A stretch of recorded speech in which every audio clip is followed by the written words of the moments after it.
Hey there. Okay, so all throughout the month of December, I'm trying to give you the tools to stay on track so that you don't, go off the rails with all the food because you're sitting in a house where there's so many things in the kitchen, right? So in this particular episode, I want to talk to you about how to stop the nighttime eating during this full busy holiday season, because there's a truth here that I want you to understand about nighttime eating. Nighttime eating during the holidays isn't about hunger, and I know you know this. It's about relief. And if you don't understand that, you're going to keep fighting all of these wrong battles over and over again every single night. And what I want you to see is you have within you a spirit of self-control. You have a 2 Timothy 1:7 tells you that you don't have a spirit of timidity, you have a spirit of power, love, and self-discipline. You don't lack discipline. You're not spiraling out of control, right? You're eating at night because your nervous system is tired. You're wiped out. Your mind is completely overloaded with all the to-do lists and the gifts that still need to be wrapped and what you have to do at work and all of the things. And your flesh is looking for comfort after you doing such an amazing job of holding it together all day. Am I right? And so what happens at night is by the time the house is all quiet, maybe you're a parent and you have kids and the kids are asleep, or your husband's asleep, or it's the end of the workday, or maybe you're on Christmas break, whatever it is, and the lights are low and the sun is set, it feels like the pressure has finally lifted. And that's when food feels like it's giving you permission to exhale. And here's the truth that I need you to hear. Relief that comes through food always costs you more than it gives you.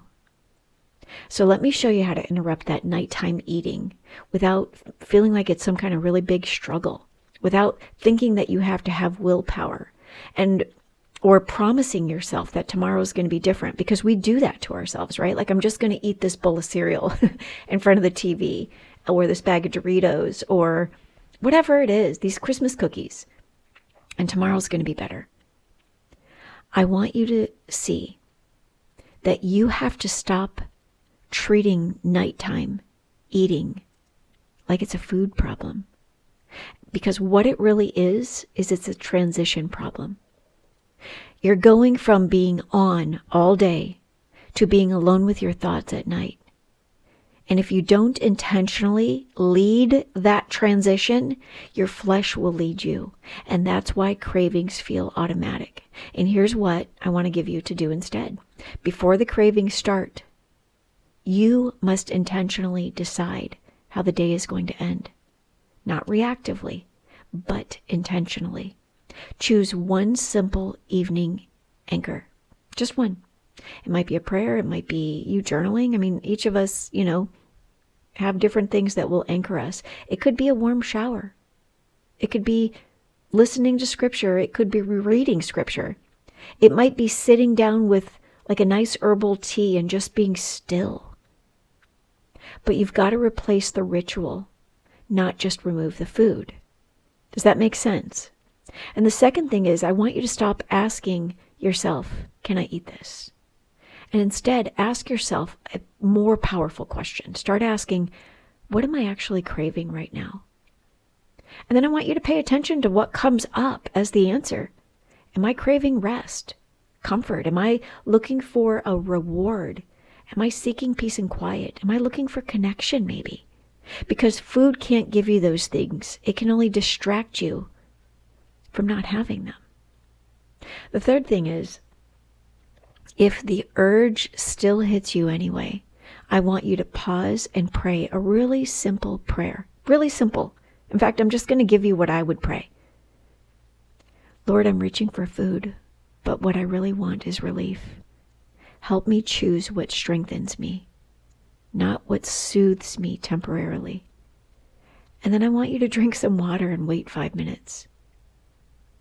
And you're waiting not to see if the craving disappears, but instead to let your spirit speak louder than your flesh. And I want you to hear this clearly. Nighttime eating is not a moral failure. I want you to see it for what it really is. It's a signal.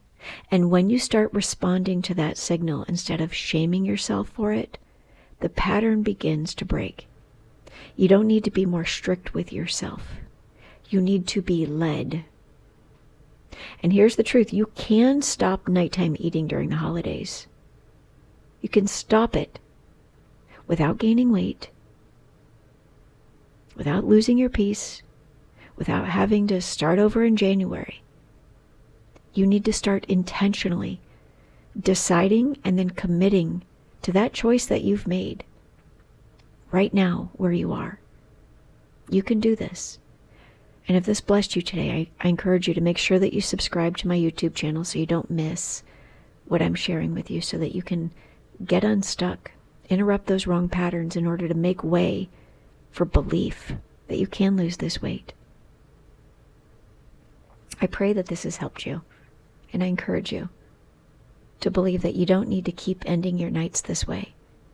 You can end them in strength and peace and in obedience, even in weight loss.